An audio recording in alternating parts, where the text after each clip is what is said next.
Bonsoir. Ce soir, c'est Mamie qui raconte l'histoire d'un petit clandestin. Tom Dryden était pêcheur. Il travaillait à bord de l'Étoile du Nord, un chalutier à vapeur qui passait de longues semaines en mer sur les hauts fonds sableux et particulièrement poissonneux de la mer du Nord. Tom pêchait au chalut la morue et le hareng, le maquereau et le merlan.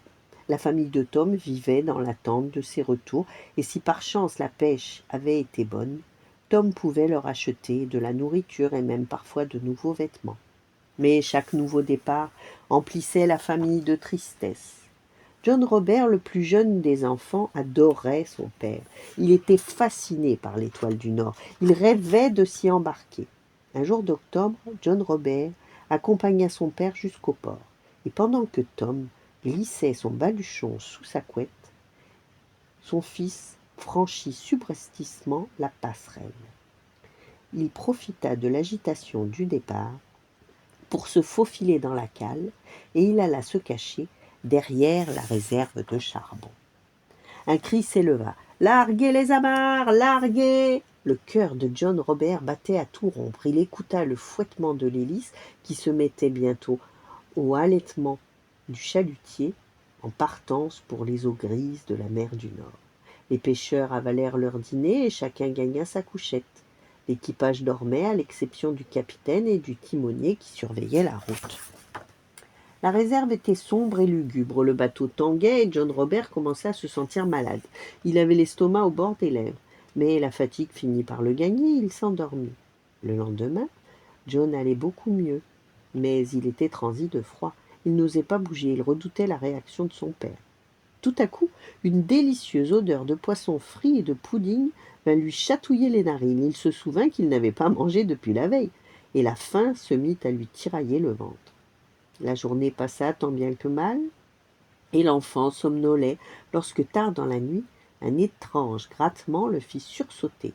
De minuscules yeux brillaient dans le noir et le fixaient. « Des rats !»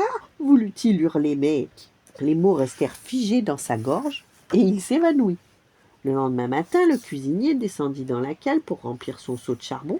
Il allait remonter avec son chargement quand brusquement il s'écria « Serait-ce un pied ?» Un petit pied tout sale. Il posa son seau, se pencha. « Ça alors !» s'exclama-t-il. Puis il hurla. « Eh les gars, prévenez Tom. Dites-lui que je viens de trouver un drôle de petit rat. » L'équipage accourut aussitôt. « Un passager clandestin. Nous avons un passager clandestin. » Le capitaine descendit à son tour. « Apportez des couvertures, ordonna-t-il, et faites chauffer un bol de soupe. » Tom prit son fils dans les bras et le serra fort. John Robert éclata en sanglots. Lorsque John fut rassasié, son père le porta jusqu'à sa couchette. « Ta mère doit être morte d'inquiétude, lui chuchota-t-il à l'oreille. As-tu seulement réfléchi ? Je préfère être avec toi sur l'Étoile du Nord qu'à l'école, avoua John Robert. Tom savait que la disparition de son fils plongerait le village entier dans l'inquiétude, mais il était hors de question de rebourser chemin et de rentrer à vide, sans poisson et donc sans argent. Comment nourrir une famille ? « Je suis désolé, Tom, dit le capitaine, mais nous n'avons pas le choix. » Tom acquiesça, mais le second secoua la tête. « Un enfant n'a pas sa place sur un bateau, peut-être même que ça porte malheur, mais t'avis que la pêche sera mauvaise. » Il faisait cruellement froid sur la mer du Nord, si froid que Tom transforma son vieux tricot de laine en chaussettes pour son fils. Le capitaine découpa le haut de ses bottes en cuir pour en faire des chaussons de fortune, à la fois chauds et solides. Le mousse lui offrit son unique pantalon de rechange. « Enfile aussi ce qui reste du tricot, » conseilla Tom à son fils. « Ça te protégera au moins la poitrine. » Et le cuisinier acheva l'accoutrement en glissant son vieux bonnet sur la tête de l'enfant. John Robert ressemblait à un épouvantail, mais au moins il avait chaud.